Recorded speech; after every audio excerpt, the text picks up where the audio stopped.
Bismillahirrahmanirrahim. Assalamualaikum warahmatullahi wabarakatuh. Waalaikumsalam warahmatullahi wabarakatuh.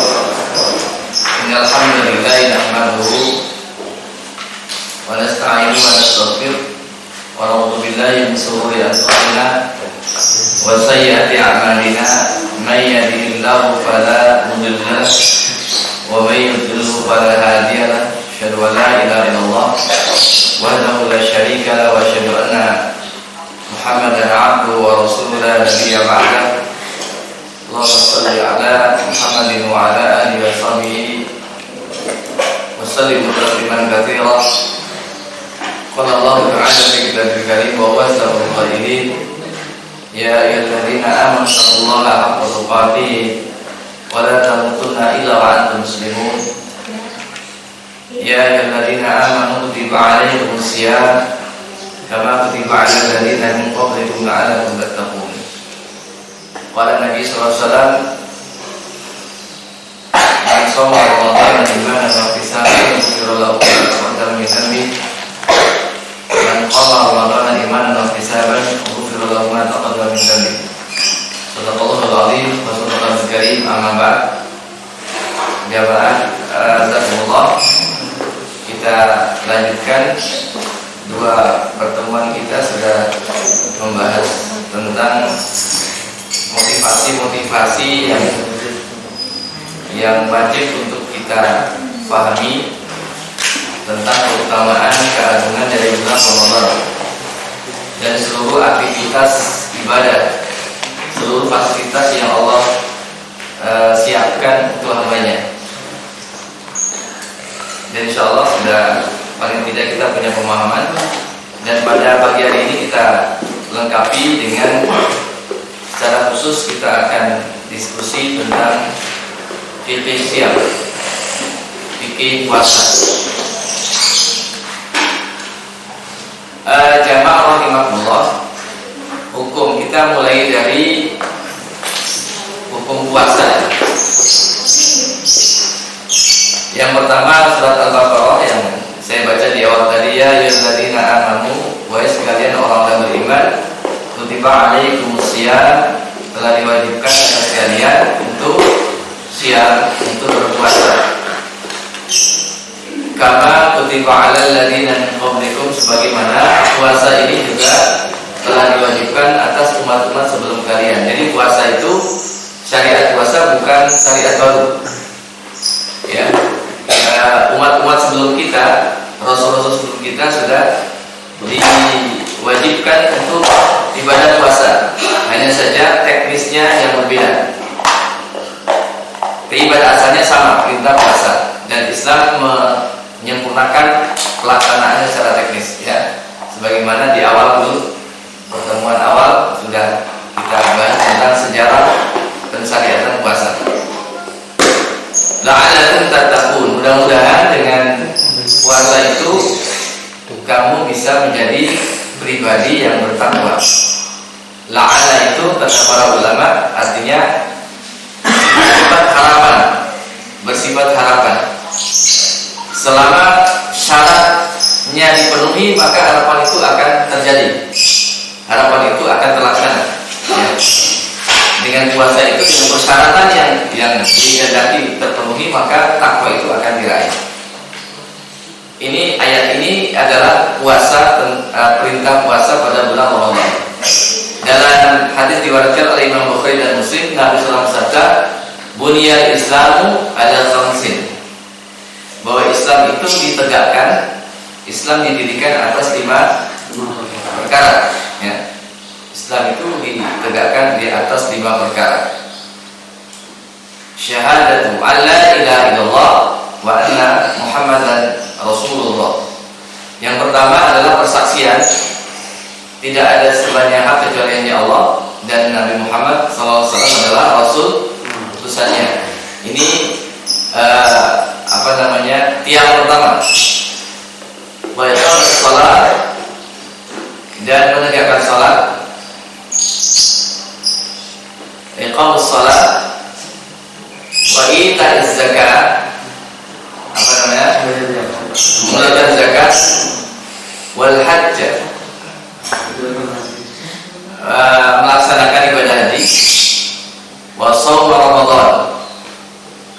dan berpuasa di bulan Ramadan.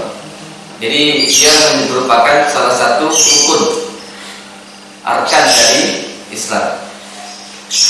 Sehingga siapa yang sengaja meninggalkan puasa dan meyakini tidak puasa tidak mengapa, maka bisa membatalkan imannya, bisa membatalkan keislamannya, karena dia telah meyakini puasa tidak wajib. Ya. Dalilnya jelas ya, dua dalil itu Al-Quran dan satu hadis Nabi sudah cukup bahwa puasa itu menjadi landasan hukumnya kenapa kita melaksanakan ibadah puasa Ramadan. Yang berikutnya jamaah rahmatullah, fadilah. Ya, kita akan bicara tentang fadilah, keutamaan puasa. Ada banyak keutamaan puasa ya. Yang pertama, sebagaimana Imam Ahmad dan An-Nasai meriwayatkan hadis, derajatnya sahih, dari Abu Umamah Al-Bahili. Beliau berkata bahwa Nabi SAW bersabda, "Alaika bis-siyam." Hendaklah engkau berpuasa. Fa innahu, karena sesungguhnya puasa itu la mithlahu, tidak ada tandingannya. Maksudnya tidak ada puasa yang tidak ada ibadah yang bisa menandingi puasa. Kalau dalam hadis yang lain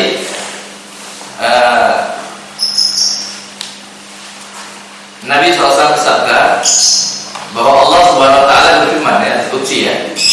Yaqulullahu azza wa jalla, kullu amal ibni Adam lahu. Setiap amal, setiap perbuatan, aktivitas amalia anak Adam itu untuknya. Illa siyam, kecuali puasa. Fahuwali, kata Allah, semua amal anak Adam itu untuk dirinya, kecuali puasa. Fahuwali, puasa itu untuk ana wa ana ajzibi, dan aku yang akan membalasnya. Dan Allah tidak menyebutkan di situ balasannya apa ya? Allah tidak menyebutkan. Enggak, penjelasannya kalau Allah tidak menyebutkan apa balasannya di situ, berarti itu balasannya begitu besarnya, begitu dahsyatnya balasan yang akan diberikan. Karena tidak disebutkan. Kayak misalnya kita sholat fardu 5 waktu itu kan tidak disebutkan. Ya, fadilahnya apa? Yang ada itu fadilah sholat sunnah. Ya, yang ada itu fadilah sholat sunnah. Sholat sunnah disebutkan, segala macam sholat sunnah disebutkan fadilahnya, keutamaannya. Tapi kan fardunya tidak. Ya, karena itu haknya Allah. Ya, ini juga puasa. Ya, puasa itu untukku. Kalau yang lainnya milik dia, tapi puasa untukku. Aku yang akan membalasmu. Sedangkan dalam riwayat yang lain Allah berfirman, semua anak Adam itu amal anak Adam ya, itu bisa dibalas sampai 700 kali bahkan lebih. Puasa kan? Puasa itu bisa dibalas sampai 700 bahkan lebih dari itu. Di puasa itu untuk kata Allah, aku yang akan membalasnya. Ya. Jadi puasa fadilahnya itu diantaranya. Fadilah puasa yang lainnya syafaat. Jadi yang pertama tadi apa yang pertama fadilahnya? Puasa tidak ada tandingan. Tidak ada tandingannya. Puasa tidak ada tandingan. Yang kedua, hanya Allah yang akan memberikan balasannya. Hanya Allah yang memberikan. Yang ketiga, fadilah puasa itu dia salah satu amalan yang memberikan syafaat. As-siyam wal Quran yashfa'ani lil 'abdi. Puasa dan Al-Quran itu dua amalan yang akan memberikan syafaat pada hari kiamat bagi hambanya. Dan itu terkumpul di bulan Ramadan ya. Ramadan ini ada puasa, kemudian disunahkan kita tilawatul Quran. Nah, Allah pilih Ramadan juga diturunkannya pertama kali Al-Quran. Dan di bulan Ramadan ini khususnya di malam hari Nabi itu mudharasah. Ya, setiap malam bulan Ramadan malaikat Jibril selalu turun dan menemui Nabi dan mudharasah. Ya, tadarus. Nabi diminta untuk membacakan, memurojaah surat-surat ayat-ayat yang sudah diturunkan. Malaikat Jibril menyimak, yang perhatikan. Setelah selesai kemudian menjelaskan tentang kandungan atau maksud dari ayat-ayat tersebut. Jadi puasa, dalam satu riwayat dijelaskan puasa menghadap kepada Allah dan berkata, ya Allah, aku telah mencegah dia di siang hari dari makan dan minum, dari berkumpul dengan istrinya atau dengan pasangannya, maka berikanlah dia syafaat. Maka kata Allah, ya dia diberi syafaat. Kemudian puasa mundur, Al-Quran maju. Ya Allah, aku telah mencegah dia di siang hari selalu berinteraksi dengan aku, mengamalkan aku. Di malam hari aku cegah dia dari tidurnya untuk selalu membaca diriku dalam sholatnya. Maka berikanlah dia syafaat. Maka Allah berfirman, ya dia diberi syafaat. Jadi dua amalia itu harus kita kejar ini. Dua amalia ini harus kita kejar ya. Insya Allah dengan izin Allah kita mohon kemudahan dari Allah akan dimudahkan. Kemudian yang keberapa? Fadilah puasa. Yang keempat itu orang yang berpuasa akan diganjar dengan ampunan dan pahala yang besar. Ya, akan diampuni dosa-dosanya dan diberikan pahala yang besar. Kita bisa buka dalam Al-Quran surat Al-Ahzab ayat 35.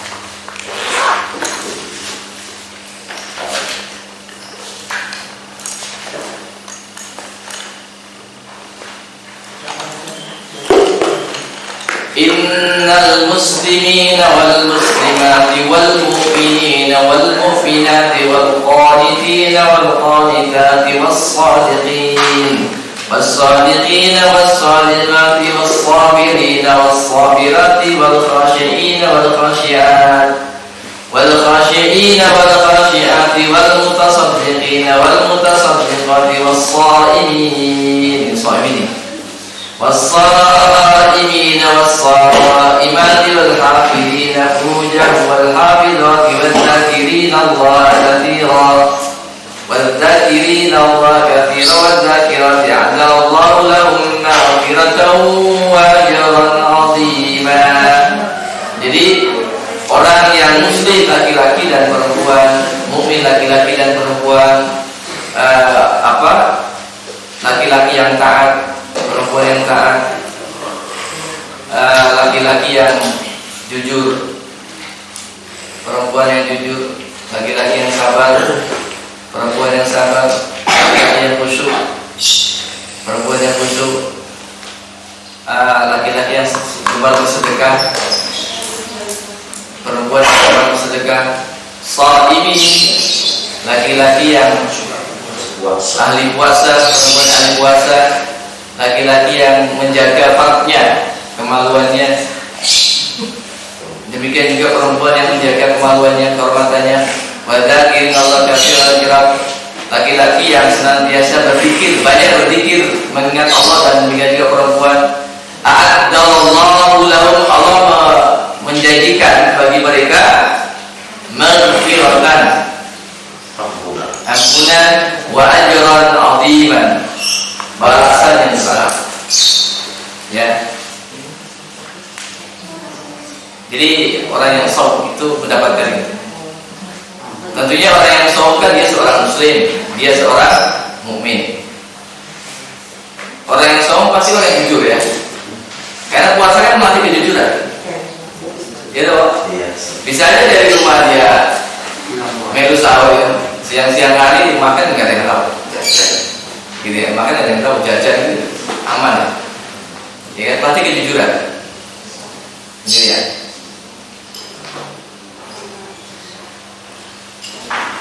Yang berapa tuh? Yang kelima. Imam Bukhari meriwayatkan hadis dari Imam Muslim, as-siyamu junnah. As-siyamu junnah, puasa itu perisai, tameng dari api neraka. Ya, tameng dari api neraka.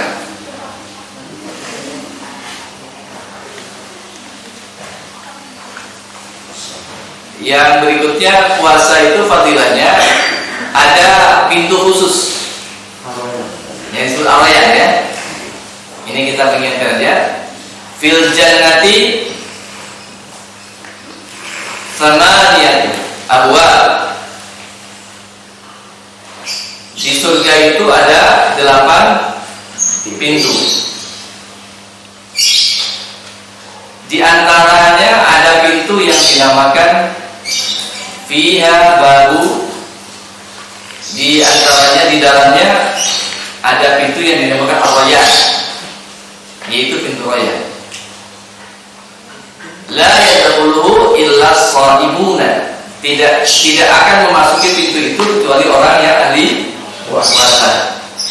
Jadi orang yang biasa puasa nanti punya pintu khusus untuk masuk ke lewat pintu Ar-Rayyan. Kalau dalam satu riwayat dijelaskan, nanti di dalam Ar-Rayyan itu dipanggil, ya, malaikat panggil, mana orang-orang yang biasa berpuasa, mari masuk. Nah, orang-orang berpuasa kemudian masuk, sudah habis, maka pintu itu ditutup dan kata Nabi tidak akan dibuka selamanya. Wis sekali terbuka dipanggil, setelah ahlinya masuk ditutup dan tidak pernah dibuka lagi. Ya, pintu Ar-Rayyan. Ini fadilah.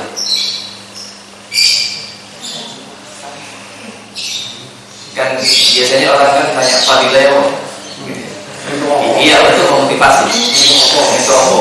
Jadi sebenarnya itu adalah fitrah ya. Saya tak bantu aku itu sebetulnya itu fitrah. Cuma harus lihat tempatnya. Ya, salah tempat bisa salah.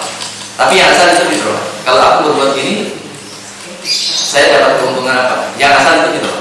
Ya, cuma bagi seorang beriman kan tentunya semua entopon itu ukurannya akhirat, bukan dunia gitu kan. Ukurannya akhirat. Ini aku gini, keuntungannya apa? Itu fitrah. Ya. Jadi makanya kan man shoma Ramadan imanan wa ihtisaban.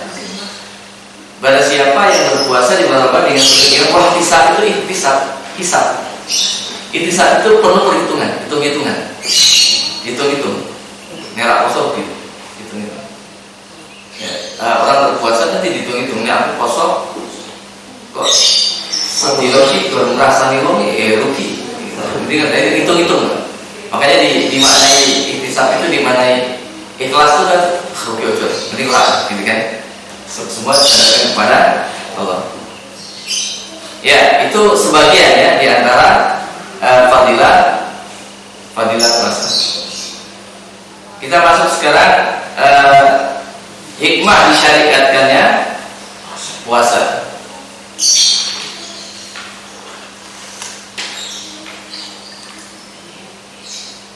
Ada banyak hikmah. Setiap kita bisa merenungkan dari ibadah puasa ini.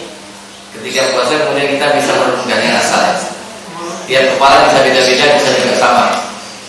Ya, di antaranya puasa itu mendidik kita agar mampu mengendalikan keinginan, nafsu, sabar di dalam menahan diri. Jadi ukurannya itu kan makan dan minum. Makanya secara fikih yang membatalkan puasa makan dan minum dan kumpul suami istri. Kenapa makan dan minum? Makan dan minum itu sumber segalanya. Sumber syahwat. Orang kalau kenyang nggak pernah lapar, itu nanti perasaannya nggak peka. Kepedulian sosialnya hilang. Ya, sehingga orang kalau mau dolim aja kenyang. Orang mau dolim aja. Orang mau maksiat aja kenyang. Tapi kalau perut lapar kan orang mikir-mikir. Orang perut lapar kan tidak akan muncul aneka macam syahwat kecuali begini makan.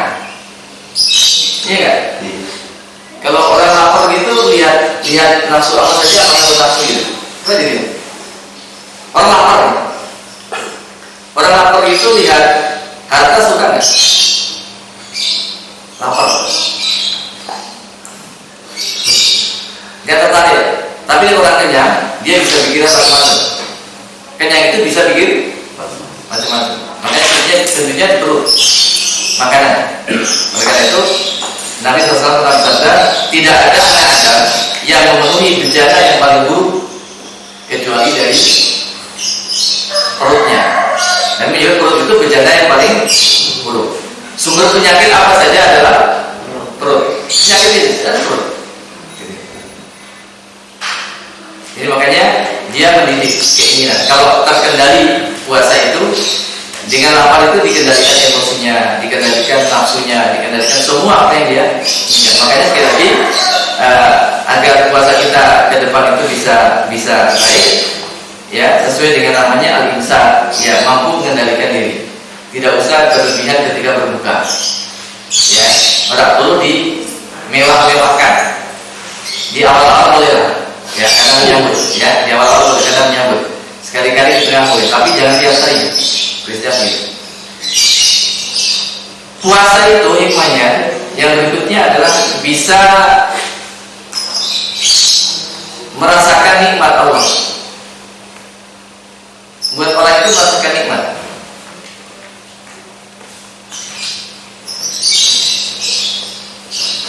Jadi orang nikmatnya makan itu ketika lapar.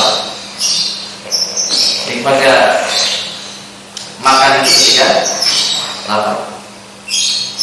Jadi orang kalau begitu habis lapar dia berbuka sedikit nikmatnya luar biasa. Surga dunia gitu, ya gitu ya. Loh iya, antara orang yang punya harta triliunan yang uangnya disimpan dengan orang yang begitu pas-pasan begitu berbuka kan pada nikmatnya. Dia kan yang saat itu saja dibutuhkan, dia nggak butuh yang lain.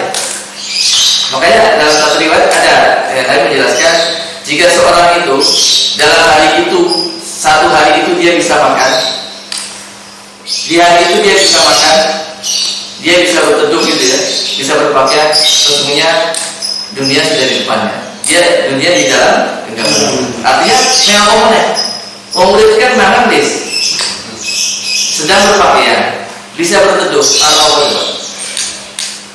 Itu. Banyak orang bikin rumah mewahnya tak tinggal. Ya, orang bikin villa. Berapa dia villa? Dia meninggal ditempati mungkin sebulan sekali dia berlibur. Yang menikmati tiap hari justru pembantunya kan, pembantunya, ya kan gitu. Tidak memiliki tapi menikmati. Esensinya menikmati sebetulnya. Loh iya kan gitu, esensinya menikmati. Yang buat itu nggak menikmati. Makanya dia bisa makan cukup untuk hari itu, sehat, ya kan, awalnya giras, apalagi kemudian bisa ibadah dengan nyaman, ya itu surga, gitu kan. Nah puasa itu melatih kita merasakan kenikmatan. Ya puasa itu akan menimbulkan rasa sosial ya kepedulian solidaritas sosial, jelas kan, merasakan. Jadi orang yang tidak pernah merasakan lapar, bagaimana dia akan peduli dengan orang yang lapar? Tidak mungkin, karena dia tidak pernah merasakan lapar. Makanya di antara bentuk zaman dulu kalau kita lihat para raja pemimpin itu kadang mendidik putranya itu dengan cara dibawakan dengan rakyat jelata.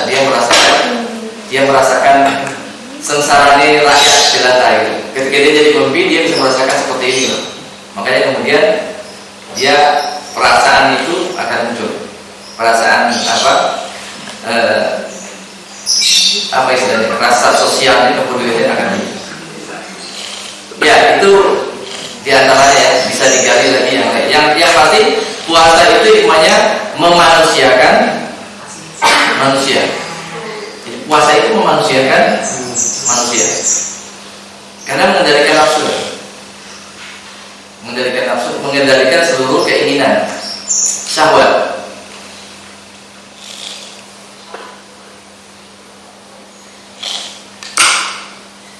itu kita masuk berikutnya. Ini nggak perlu detail-detail, nanti kita diskusikan. Pengertian puasa. Puasa secara bahasa al-imsak, ya, menahan diri.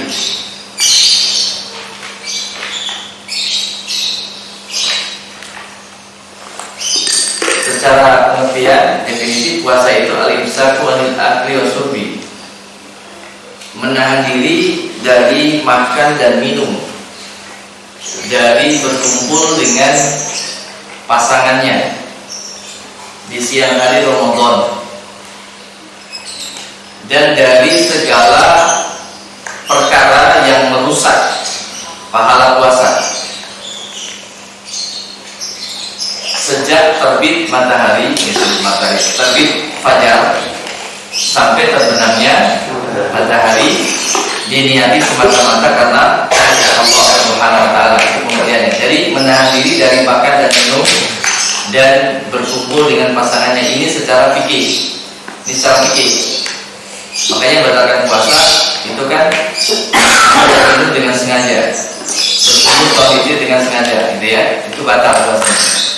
Nah, juga menahan diri dari perkara yang merusak puasa. Secara fikih dia nggak batal. Nah, tapi secara pahala sia-sia puasa dia. Ya, siang hari kecuali rasanya kok. Ya, hasad saja. Selama siang hari puasa selalu berbuat maksiat saja. Ya, puasanya nggak batal. Selama dia tidak makan dan minum, puasanya nggak batal.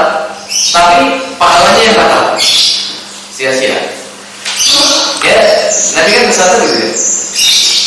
Barang siapa yang ketika dia puasa tidak bisa menahan diri dari ucapannya, dari perbuatannya, maka nanti aku tidak membutuhkan lapar dia.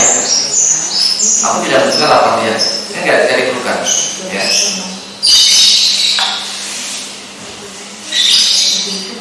Ya itu sekilas ya definisi.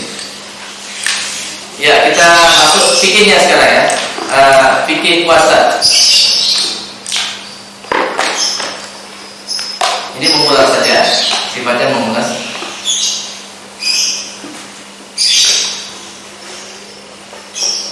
Rukun puasa. Kalau sebelum rukun itu kan biasanya pembahasannya ada syarat wajib puasa ya.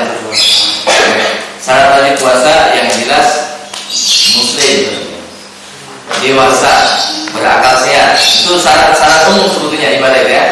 Untuk orang terkena beban syariat, taklif syariat itu kan dia muslim, dewasa, berakal sehat, gitu kan? Dewasa, berakal sehat, sudah pasti suci. Maksudnya tidak sedang batal, bisa ya. Ibu-ibu tidak sedang haid, misalnya.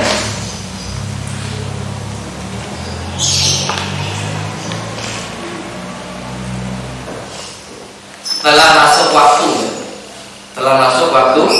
kalau sholat atau sholat puasa telah masuk waktu Ramadan, gitu ya. Nah, sedang syarat rukunnya tidak sebanyak sholat. Sholat itu bisa 12 atau 13. Yang pertama niat. Ini puasa Ramadan ya. Yang pertama niat. Niat itu harus sudah dihadirkan sebelum fajar.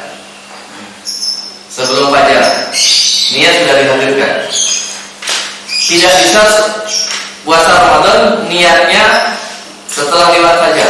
Setelah masuk subuh dia baru niat, itu nggak bisa. Niatnya itu sebelum itu, ya. Ketika sudah ada siang itu sudah nggak bisa.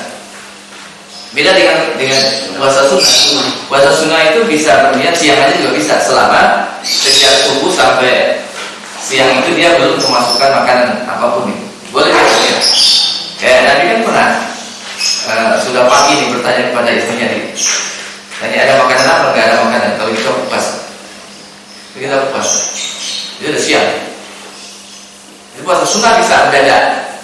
Tapi puasa Ramadan para ulama menetapkan nggak bisa. Dia harus diniati. Jadi niati. Oleh karena itu, karena kehati-hatian para ulama kita dalam membina umat, makanya niatnya itu sudah mulai diniati habis tarawih. Ya. Jadi niatnya itu sudah diniati sejak habis tarawih. Nah, nanti ketika setelah sahur selesai baru dia memperbarui niat memulai puasa. Sebetulnya begitu. Ya. Tapi kalau niati jalan raya boleh. Ini kan jaga sini. Jaga ini siapa tahu nggak sempat bangun sahur kan? Nggak sempat bangun sahur, nggak berniat tadi kan nanti nggak bisa puasa. Makanya jaga ini dulu. Habis habis tarawih kemudian diniati besok mau puasa kan besok. Makanya kalau diucapkan ya, nawa itu saumawadin. Aku berniat besok puasa, bukan sekarang puasa. Iya kan? Aku berniat besok puasa. Puasanya besok, niatnya sekali dilaksanakan besok. Nah, nanti ketika habis sahur sudah masuk waktu subuh, begitu masuk kita berniat. Begitu ya. Nggak usah diperdebatkan, diucapkan murah, gitu kan? Yang diucapkan yang enggak, gitu aja, gitu ya. Niat, yang pasti niat letaknya di dalam hati, gitu. Niat, ya, niat puasa. Yang kedua, mulai imsak. Ya, mulai imsak, menahan diri sejak masuk subuh sampai menahan diri dari segala perkara yang membatalkan dan perkara yang merusak pahalanya sampai terbenam matahari. Yang ketiga, menepati rentang waktu tadi ya, waktunya sampai terbenam matahari. Yang keempat, tertib, itu urutannya begitu. Insyaallah mudah ya. Begitu aja, rukun ya. Rukun itu gak banyak biasanya. Nah, kita masuk yang sunah-sunah puasa. Masih ingat sunah puasa? Sunah puasa, yang puasa coba. Ini kan kita mengulas lagi. Sunah puasa, makan sahur. Makan sahur ya. Kata Nabi, bersahurlah. Karena dalam sahur ada keberkahan. Sahur itu walaupun mungkin minum seteguk air, walaupun mungkin mengunyah kurma, pokoknya sahur. Kata Nabi dalam hal yang lain, bersahurlah. Karena perbedaan puasa kita dengan ahli kitab Yahudi misalnya, kita sahur mereka tidak. Jadi sahur. Yang kedua, mengakhirkan sahur. Jadi sahur itu ya mepet-mepet waktu, gitu ya. Katakanlah misalnya kalau masuk subuh itu setengah 5 misalnya, ya jam 4 setengah jam ya, sehingga agak modal-modal bukannya, gitu, agak santai gitu. Jadi makan sahur, mengakhirkan sahur, ya disunahkan doa setelah itu ya. Karena itu waktu sahur itu bagus untuk istighfar dan doa. Wabil asharihu yastaghfirun, dan di waktu sahur mereka selalu beristighfar. Waktu itu kan bagus ya. Kemudian menyegerakan berbuka. Ya, menyegerakan berbuka. Kemudian berbuka dengan kurma atau air putih. Ada yang mengatakan dengan yang manis-manis. Gak ada sih sebetulnya. Itu dikiaskan dengan karena kurma manis kan? Ya, berbuka dengan kurma.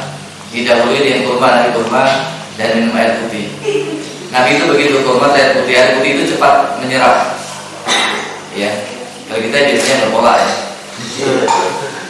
Berpola gitu ya.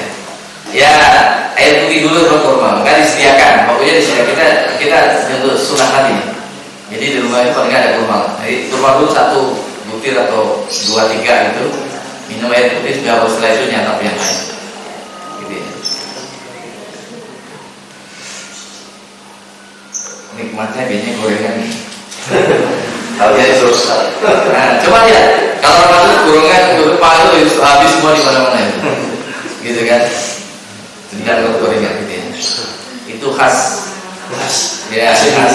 Indonesia gitu ya, khususnya Jawa. Jawa Seringan gitu ya. Orang mau diet gorengan dia begitu lewat itu lihat kan menarik gitu kan. Apa namanya mendoang itu sudah pikiran kan kacau ini. harus jujur. Ya, ya jangan sering-sering aja lah gitu kan. Gitu ya. Kalau makan gorengan gitu minumnya yang agak panas sedikit. Jangan yang dingin. Yang dingin. Ya berbuka dengan kurma atau air putih, gitu kan. Berdoa ya. Berdoa itu sunahnya, berdoa. Jadi menjelang berbuka itu doa. Kan hadisnya gitu ya, masih ingat hadisnya? Masih ingat hadisnya? Doa orang menjelang berbuka itu didengarkan oleh Allah SWT. Makanya ketika 10 menit menjelang berbuka, nggak usah nyetel TV atau nggak usah nyetel ceramah. Gitu ya, artinya ceramah itu yang ditayang televisi kurang 10 menit atau 5 menit lah paling berat itu sudah berhenti artinya. Ya kan gitu. Karena itu waktu yang mustajab. Ya, doa orang berpuasa. Orang doa berpuasa nggak ditolak oleh Allah SWT. Iman kalau tidak doa. Makanya doa menjelang berbuka. Detik itu menjelang berbuka. Nah kita itu setan ngalihkan kita.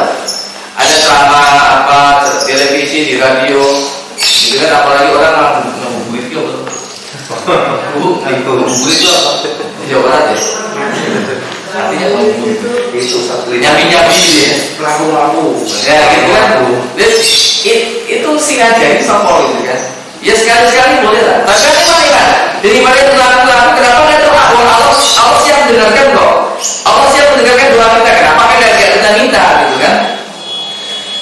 Ya berdoa di depan makanan nggak apa biar keberkahan. Doa dulu kan ya. Dia mintanya apa? Sekali itu Allah akan mendengarkan. Ya doa ketika menjelang berdoa. Gitu ya. Berdoa jangan sampai setan mengalihkan kita. Walaupun ada tayangan ceramah dimatikan dulu. Gitu ya. Itu penting. Sama juga ya ketika sahur saatnya doa juga, saatnya istighfar yang paling utama. Nonton lawak ini kan. Ya kan biar kan lawak kan. Iya kan gitu.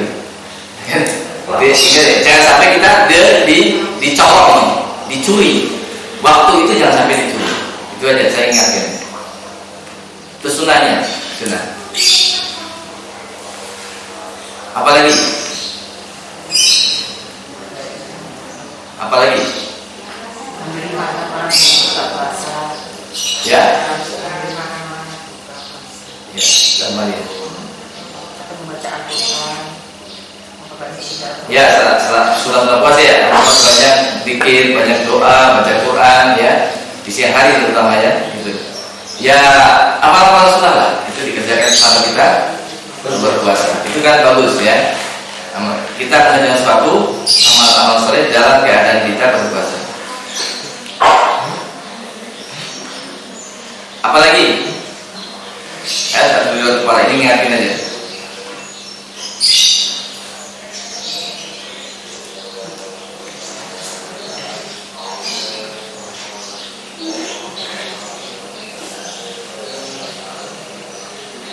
Mengakhirkan sahur.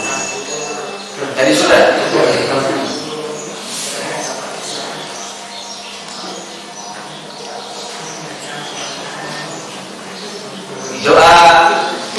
Doa ketika akan makan, ketika akan sahur. Tadi kan doa beda ya. Nah ini doa berbuka. Doa berbuka. Nabi ketika berbuka beliau baca Da'al-Dhama'u wa utalatil uruku wa sabatal ajru insyaallah, kemudian bismillah. Gitu ya, baca itu kemudian bismillah. Ini sepertinya yang lebih kuat. Ya, yang lebih kuat walaupun boleh juga Allah melakukan suntuk ya. Cuma yang paling kuat ini Da'al Dhama'u wa utalatil uruku wa sabatal ajru insyaallah, kemudian bismillah. Gitu ya. Kalau ada yang baca Allah melakukan suntuk Islam, gak usah dimasalahkan gitu ya. Dia memang tahunya ini. Apalagi?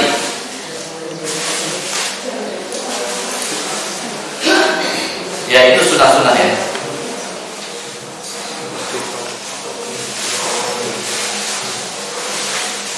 Sekarang yang berikutnya, siapa saja yang boleh tidak berpuasa? Orang-orang yang boleh tidak berpuasa. Kriteria ini yang pertama, boleh tidak berpuasa tapi dia wajib mengganti di hari yang lain. Yang pertama, orang musafir. Musafir itu boleh tidak berpuasa walaupun dia tua. Boleh dia tidak berpuasa, dia nanti mengganti di hari yang lain. Faman kana maridan aw ala safarin. Barang siapa yang sakit atau sedang safar, boleh dia berpuasa fa'iddatu min ayyamin ukhra, tapi dia nanti harus mengganti hari-hari yang ditinggalkan itu di hari yang lain ya. Yang kedua, orang yang sakit ketika Ramadan tiba, dia sakit biasa maksudnya. Bukan sakit yang Saya musafir terus Ustaz. boleh ya. Enggak apa-apa. Cuma banyak juga orang mumpung ini Ramadan walaupun dia pergi luar kota tetap puasa sebab nyawa dia awal tuh. Konsumsi lama. Iya, nyawa kan berapa? Iya. Saat kita puasa orang nggak ada puasa. Puasa. Gitu. Makanya puasa lah, gitu kan. Nah itu pilihan. Itu pilihan. Kalau misalnya ditanya abdulnya, yang asal kalau ditanya abdulnya sih abdul nggak puasa. Karena itu keringanan dari Allah. Terus ya, ketika ada dua orang sahabat sedang melakukan safar baru keluar dari gerbang Madinah. Yang satu bilang, yuk kita batalkan puasa kita ini, karena kita akan musafir. Temennya bilang, ya, kok dibatalin? Itu rumah kita masih kelihatan. Udah aja keluar itu gerbang. Masa sih? Yang aja tadi bilang, ente mau menolak keringanan dari Allah. Ini Allah yang ngasih gitu, kemakiman gitu ya. Akhirnya mereka batalkan, gitu. Nah itu kalau bicara fadilahnya, keutamanya mana gitu kan. Nah cuma kan kita tadi wah ya silakan pilihan ya aku nih aku orang foto saya ini ya Iya. gue malah apa boleh puasa boleh ya nggak usah dimasalahkan gitu ya. Ya orang sakit ya, orang bersafar kemudian orang sakit itu boleh nggak berpuasa, dia ganti di hari yang lain. Nah kemudian orang yang dia boleh nggak berpuasa tapi dia tidak membayar puasa, tidak mengganti puasa, tidak puasa tapi dia bayar fidyah. Yang pasti pertama orang yang sudah tua renta, usia yang sudah sangat uzur, sangat tua sekali, yang mana nggak mungkin dia puasa secara fisik sudah lemah. Kalau dia nekat puasa bisa berbahaya bagi jiwanya. Yang kedua orang yang sakit bertahun-tahun, yang tidak diketahui kapan dia bisa sembuh, kan nggak mungkin bisa nyaur, makanya dia hanya diwajibkan bayar fidyah saja.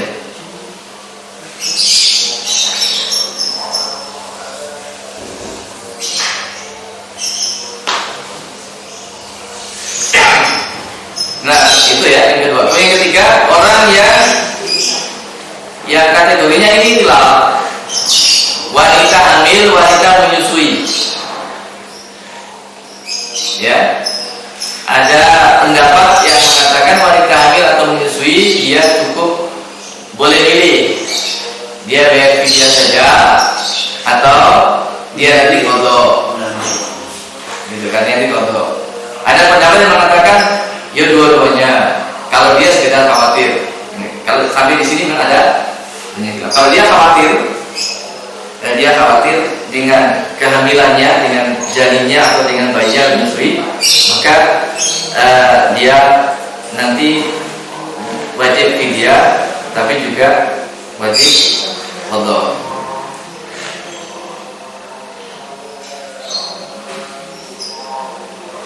Ya itu yang asal khilaf ya, yang asal khilaf.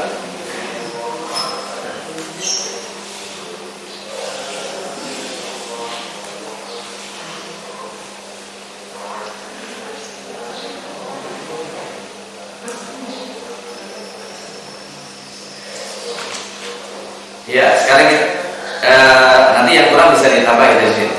Berikutnya yang membatalkan puasa. pasti makan minum dengan sengaja, keluar mani dengan sengaja, maaf, onani misalnya atau sejenisnya. Kalau mimpi nggak apa-apa, siang hari mimpi gitu ya, kemudian orgasme keluar, itu tidak batal, segera dia harus mandi janabah. Muntah dengan sengaja, dimuntah-muntahkan gitu ya. Kalau kemudian dia pusing muntah nggak apa-apa, tapi kalau sengaja memuntah-muntahkan itu batal. Bagi perempuan tiba-tiba haid, di siang hari Ramadan tiba-tiba haid, pingsan, menjadi gila atau pingsan, maka puasanya batal. Jelas mahmud itu batal puasanya. Kenapa? Karena pikiran normalnya hilang. Ya gitu kan, pingsan ya, bukan tidur ya. Tidur itu kan sadar. Ya, pingsan tiba-tiba gelita, hilang kesadaran. Kalau tidur bukan hilang kesadaran ya kan? Jadi menjadi gila, kan gilanya kan ada orang kadang-kadang kumat ikan ya. Betul lagi. Nah ketika kumat batal puasanya. Dia nanti ganti. Oh iya kan ada yang penyakit ayam terus. Ya, orang penyakit ayam itu kan tiba-tiba kumat. Nah itu tidak sadarkan diri kan, pingsan. Batal puasanya. Nanti ganti harinya. Murtad, jelas ya. Berubahnya batal kifrah ya. Batal kifrah ya. Ini batal ya. Batal. Batal. Aku tak batal ya. Karena sudah kosong gitu. Gitu kan. Tiba-tiba perutnya jam 9 pusing badan panas. Wah, aku batal ya puasa ya. Setelah begini itu hilang sakit puasa mana itu udah batal. Jadi niat itu nggak boleh digoda. Ya niat itu nggak boleh goyah. Begitu sudah niat mantap sampai selesai. Jadi kalau sakit jangan coba-coba menghadirkan niat batal. Jangan coba separah fokus sakit gitu ya. Jangan coba-coba menghadirkan niat batal atau keinginan batal, karena itu malah batal. Gitu ya. Berniat berbuka sama tentunya. Aku tak pernah.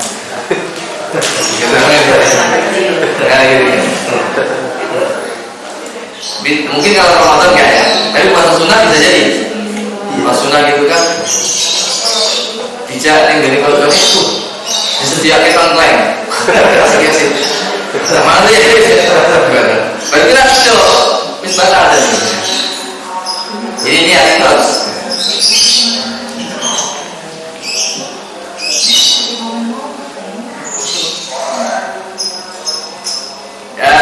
Nekat siang hari kumpul suami istri ya.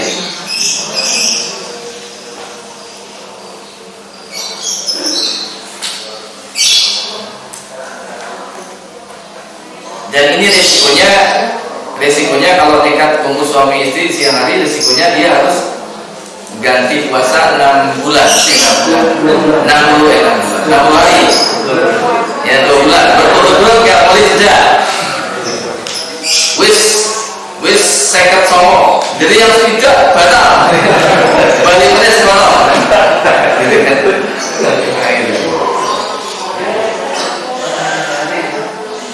Makanya ada penjelasan menarik gitu ya.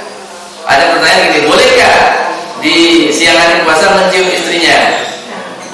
Gitu kan? Ada ulama yang menjawab, kalau wis podo sepuh ya apa-apa.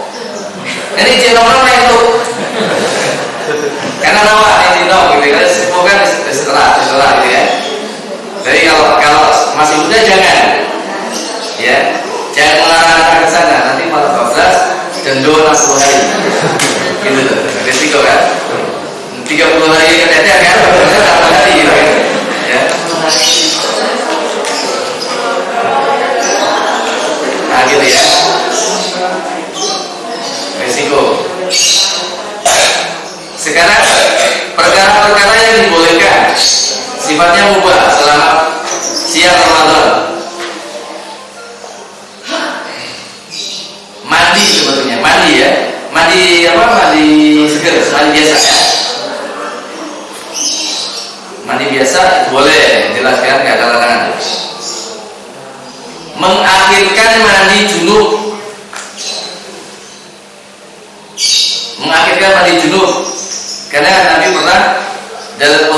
junub, beliau mandinya setelah masuk subuh, gitu ya. Setelah masuk subuh, jadi sahur itu dalam keadaan junub, boleh, ya. Mandinya nanti masuk subuh baru kemudian mandi janabah itu dibolehkan. Selama berpuasa kita boleh berkumur-kumur, kemudian menghirup air di hidung ketika wudhu itu boleh, cuma nggak boleh terlalu dalam karena dia bisa masuk sampai ke tenggorokan. Ya berkumur-kumur boleh. Maka ada riwayat dia berkumur-kumur sehingga silaturahim itu berkumur-kumur dengan menggosok pakai tangan, giginya digosok pakai tangan. Bukan sunnah. Mandi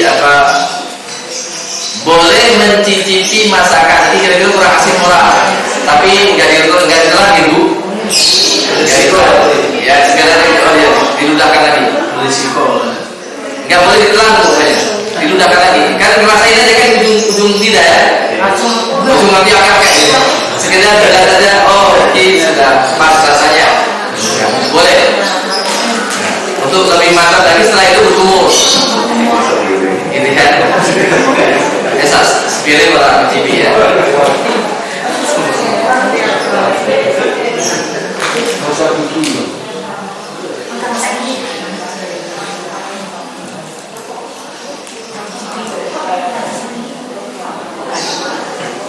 Ya boleh, laki-laki pakai wangian boleh ya. Bersiwak boleh, gosok gigi itu boleh.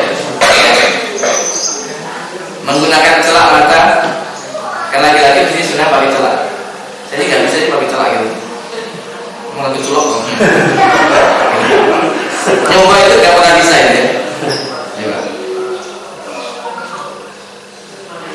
Boleh menggunakan obat tetes mata, obat tetes telinga itu boleh. Nah, ya.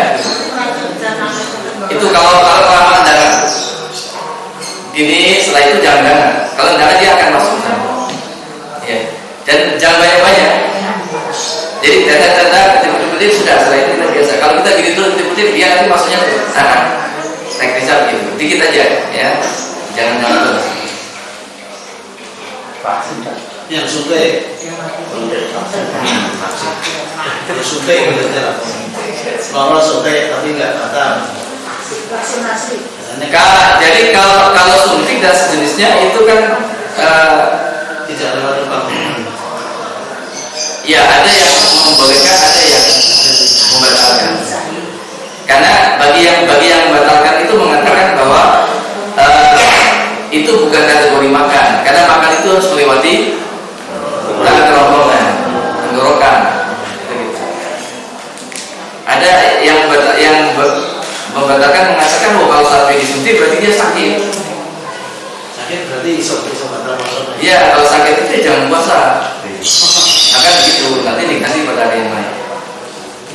Kalau yang swab itu Ustaz, yang swab ke sokok atau Oh itu kan hanya nyedot. udah. Swab itu kan hanya ngambil lendir. Apa? Dari apa? Kan kalau yang spesial yang sampai tenggorokannya seperti ini. Ya.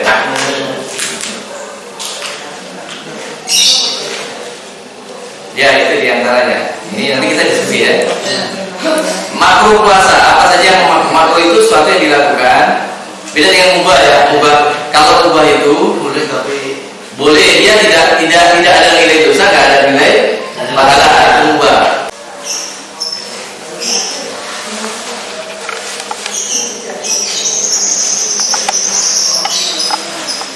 Ngicipi makanan tanpa kebutuhan, nggak boleh ya.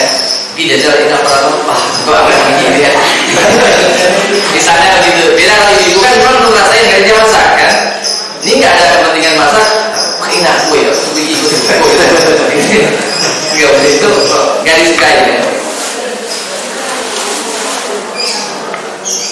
Ya, mencium istri bagi orang yang tidak sanggup mengendalikan diri itu atau orang itu ya, ojo berisiko. Nah, terlalu banyak tidur ketika siang hari Ramadan, berlebihan dalam melakukan perkara-perkara yang mubah di siang hari. Jadi orang apa? Ning kumpul nonggo terus akhirnya ngobrol kalau itu orang manfaat ya itu nggak disukai.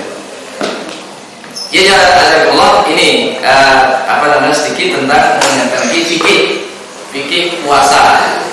Satu hal yang perlu saya ingatkan, sebaiknya memang kita sudah selesai aktivitas makan minum ketika sudah sebelum masuk waktu subuh. Sebelum masuk waktu subuh. Di zaman Nabi ketika ada adzan tapi masih makan, itu kan adzan pertama. Gitu kan? Masih waktu kan?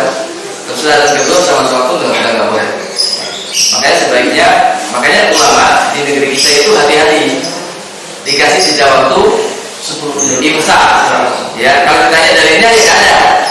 Tapi itu untuk hati-hatian agar persiapan. Artinya ketika ada teriakan imsak itu masih bisa makan, cuma jangan selesaikan saja. Gitu ya. Sehingga ketika paling tidak kurang 1 menit sebelum masuk subuh sudah selesai aktivitasnya. Ya diusahakan. Kalau misalnya sudah masuk waktu subuh masih juga makan, dikhawatirkan karena sudah kosong. Ya puasanya jadi nggak sah masuk waktu. karena sudah masuk waktu udah makan, gitu kan? Gitu. Oleh karena itu diusahakan kurang 5 menit sudah aktivitasnya selesai, atau 3 menit lah sudah selesai. Ya selesai itu bagus, sudah singkatan dan sebagainya, sehingga tidak ada lagi sisa-sisa makan. Hati-hati loh ketika nggak bersih betul gitu kan, pas sholat subuh kok orang posisi ditelan batal maksudnya. Iya, gitu kan, kalau posisi itu ditelan gitu kan, itu berarti makan, puasanya batal. Saya jangan terkeluar sambil ini, kalau ada yang butuh ditanyakan khususnya tentang fikih puasa ini bisa kita diskusikan ya. Saya akhiri dulu, semoga bermanfaat. Assalamualaikum warahmatullahi wabarakatuh. Waalaikumsalam warahmatullahi wabarakatuh.